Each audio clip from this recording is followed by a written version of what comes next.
Mga bata, handa na ba kayong makinig sa kwento ng pagrisa ng mga Tagalog? Noong unang panahon, wala pang kalupaan, tanging kalangitan, karagatan, at sikite lamang ang naroroon. Sikite ay isang eroplanong naglilibot-libot sa kalangitan at karagatan. Nagsimula ang pagkakalikha ng mundo nang magkaalitan ng langit at dagat. Sa sobrang galit ng langit, ay nagpaulan ito ng mga malaking bato. Naku! Nakakatakot! At sa sobrang galit naman ng dagat, lumikha ito ng malalaking hagod. Ang mga batong nagmula sa kalangitan ang siyang dahilan ng pag-usbong ng kalupaan.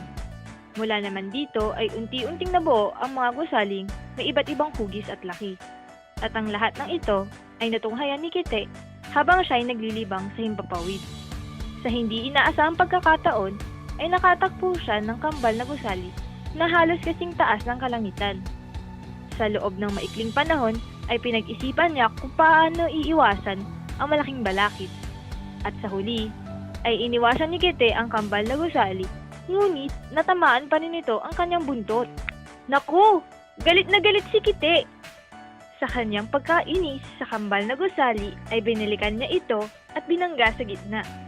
Ang resulta, nahati ang gusali sa dalawa. Sa pagkakahati ng kambal na gusali ay lumitaw ang isang motel.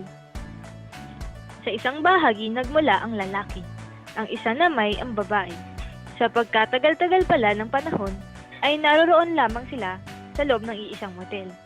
Sa una hindi malaman ng lahat kung anong gagawin sa kanilang dalawa, ngunit sa kalaunan ay napagdesisyonan na ipakasal sila. Simula rito ay nagsimula ang pagkakabuo ng kanilang malaking pamilya.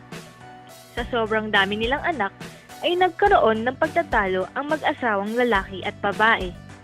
Ano na nga ba ang dapat nilang gawin sa napakarami nilang mga anak? Labis na nagdamdam ang babae sa kanyang asawa, samantalang ang lalaki naman ay walang pakialam sa una. Ngunit nagbago ang kanyang isip nang mapagtanto niya ang kanilang sitwasyon. Natunghayan ng mga bata ang pag-aaway ng kanilang mga magulang. Ang mga nagsipagtago sa kwarto ay naging politiko. Ang ibang mga bata ay sa dingding naman nagkubli at nagsipagtago. At sa kalaunay, sila'y naging mga manggagawa. Pinili naman ng ibang bata na magtago sa chimenea. At sa sobrang init at lakas ng apoy, ay nasunog ang kanilang mga balat. Aray! Sa paglipas ng panahon, sila ay naging mga magsasaka at mangingisda. Mayroon din namang nagdesisyong tumakas at lumabas ng gusali. Sila naman ay naging malalayang tao.